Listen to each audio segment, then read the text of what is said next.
it's Melia, and welcome to Tea Tuesday. This is an open collab with the channels Kathy's Favorite Things and Life with Patty, and I will be linking their channels down below if you want to check them out and drop them a visit. That would be really lovely. And if you want to find other channels that are participating in the collaboration, you just have to enter in your browse search bar hashtag teatuesday, all one word in lowercase, and you'll be able to find recent uploads from everybody else who's taking part. And if you want to join, please do. I recorded a short video last week. I don't think it was that short. I don't do short very well. About how to Tea Tuesday, and I'll link that down below as well too, so you'll know how to go about participating. It's really simple and fun, and it's a great way to meet nice, kind, friendly people like me. Okay, so I'm just going to share a few things with you, and then I want to talk about family heirlooms today. Oh, the tea that I have is by the company 4 O'Clock. I'm far from the camera, I'm sorry. It's organic and fair trade, 100% caffeine free, and it's turmeric cinnamon. I've been sipping it because this video has been interrupted several times. So it's a nice golden color. It's very tasty. I just add a little hint of cinnamon. It's not very, very strong, so it's quite pleasant. And the beautiful golden color comes from the turmeric. And I did research and find out that, and I gotta read this, cinnamon helps lower inflammation and bring down your blood glucose in your bloodstream. And it also has antibacterial properties. And turmeric is known for boosting your immunity and easing your joint pain,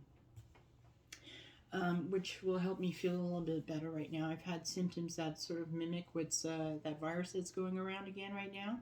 I did have COVID last year in May, and I am double vaccinated, but the symptoms I've had of like terrible headaches and muscle soreness, sore throat, runny, drippy nose.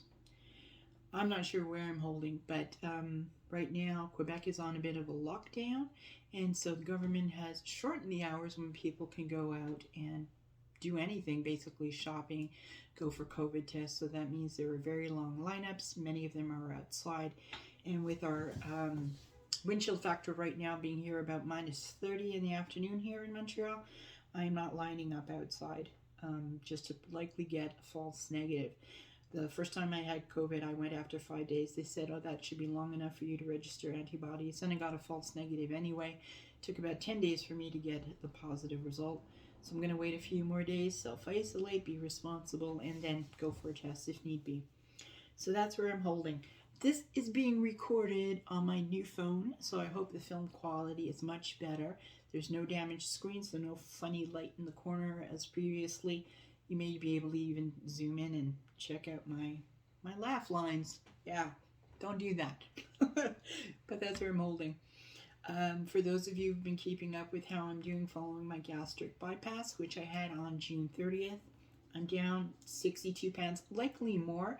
But the scale is at my son's girlfriend's and sister's apartment. He brought it there last week for them to weigh their luggage before they went on a trip, and they're just coming back later today, so I may see my scale this week, in which case I'll do a weigh-in Wednesday tomorrow. We'll see where I'm holding. But I was very much looking forward to having an appointment today with a psychologist from the bariatric services unit from the hospital where I had my surgery done, to help me with my emotional eating. I am struggling with that. I have done a lot of work and I've come a long way, but it is difficult for me to manage my depression and my anxiety without regularly turning to food, which is what I have always done. And I would like to learn additional coping skills and to figure out how to break that blockage that I have. So I was a little bit worried when I had to reschedule the appointment because wait times here in Quebec are quite long. And this is just an intake appointment, and the therapy will actually take place about 6 months from now. But fortunately, the psychologist said that I can reschedule for next week. And if I'm still not feeling better, then what we're going to do is do it by Google Teams, which is similar to a Zoom video meeting as opposed to doing it in person, so that I won't be further delayed on that wait list. So that's great news. All right, that said, today I want to talk a little bit about heirlooms.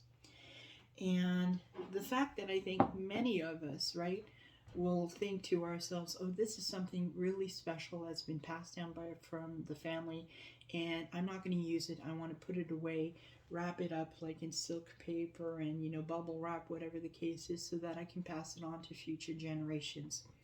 And in the process, we're depriving ourselves from enjoying it. And I wonder if the loved ones who wanted us to enjoy these heirlooms would want us treating them that way. We do want to be careful to make sure that if it is something that is passed on, like breakables, that we treat them very gently and so that we can pass them on to future generations. But if the current generation, let's say that we're raising with our children, don't get to see us enjoying it, they're not really learning how to enjoy these things that we're passing on. And I'm sorry I'm not being more eloquent. This is my fibro brain and possibly my virus brain talking right now. So I'm not able to put my thoughts into words very well, but I want to show you. I've got over here a pile of dishes on the table. My mother had 4 sets of dishes at home. This was like her second best set of dishes. These are Royal Dolphin. Her first best set of dishes that maybe they came out once a year, once every 2 years, are these Rosenthal dishes from Germany that she brought back when she visited her father for the last time. And we had 4 sets of dishes. The very good ones, like I said, that came out once every year or every second year. The good ones that came out like maybe 2 or 3 times a year. Then there was like a better everyday set that we would use when there would be company coming over, and then the everyday set that we use. So as you can imagine, all of the cupboards in our kitchen were filled with dishes. And my mother really loved dishes, but she never enjoyed these. They're passed on to me, and I hope some of you won't think this is sorry. I'm not editing this out because this is the 4th time I'm trying to record this, and I want to get this up on Tuesday, so I hope you'll be patient with me. And because I became Jewish, over 20 years ago now, I don't use these dishes any longer because I keep kosher. And many things can be made kosher after the fact, but bone china dishes, no. So I am going to be passing these on. I'm going to be hopefully selling these and then using the money to put aside for, God willing, our eldest son's, I'm hoping, wedding in the next year or 2. And so they're not going to be used. And here also is, I don't know if you can see the detail on that, this beautiful crystal glass. It's hand painted, very, very thin, very, very beautiful. And I have 4 of these left, and these I believe I can render kosher. And my parents never used them either. They were always in the china cabinet. I think originally there were 6 of them, and I remember that one of them got damaged and broke when, I don't know if I was running around in our apartment. I was just 3 years old, and somehow caused vibrations on the china cabinet, and one of them tipped over and it broke, and my mother was crying. She was beside herself. And at 3 years old, I was telling her, don't worry, Mommy, I'm going to go out, I'm going to get a job, I'm going to, get you another one, we're going to replace it. Not understanding, of course, that it wasn't replaceable. But the message that I have tried to give our boys with some of the things that we do have at home is that even if we value it, but if we break it, it is not the end of the world. The value comes in the people that we share our lives with and not the things that we possess. So I'm hoping that if you have some heirlooms at home, that you will think of taking them out and dusting them off and using them more often, or putting them on display where they can be shared and enjoyed.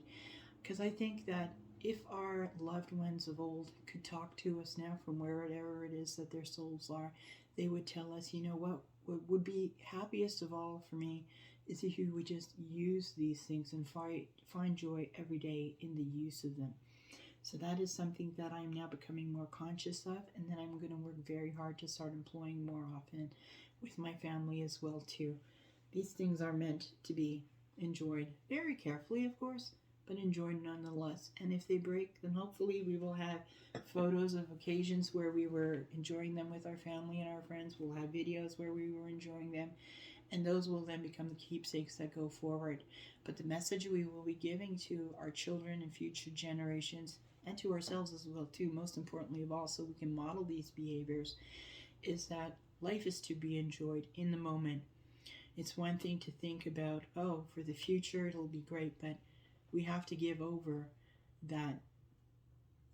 And here I'm drawing a blank again on how to express myself. The things are meant to be enjoyed and not just put on a shelf. Life is meant to be lived and experienced in the moment. So thank you for being patient with me, and once again, for my lack of eloquence and from not being able to explain this better. I'm losing my English. But I appreciate you being here. If you're new here, there will be hopefully more polished videos coming in the future. I have vowed and promised myself that I will learn to edit this year. But I am approaching my goals this year a little bit differently. I'm giving myself until the end of the year to have these things in place and not think, okay, I've got to start off 22 doing things differently, because I'm just going to set myself up for failure. So they will be coming at some point in time. In the meantime, I'm glad you're here with me, and I wish you all blessings for a great week. And I hope you're all feeling well, taking good care of yourselves and your loved ones. If you're somewhere warm, gosh, enjoy it for us. If you're somewhere cold, stay bundled. Watch the ice out there. And I look forward to seeing you again for another Tea Tuesday, God willing, next week. Later this week, if you're going to be joining me, then I hope to be uploading tomorrow, weigh-in Wednesday, if I have my scale. And also, I'm going to be starting a decluttering series over here and talking about the reasons why we emotionally hold on to things. And as well, I do want to have a reaction video up to Darlene Michaud's more recent video on self-doubt and gaslighting when you have someone narcissistic in your life. So that's what's going to be coming up shortly. So take care. God bless you all. Take good care of each other. Love one another. And I'll see you again soon. Thank you so much for joining me. It really does mean the world to me.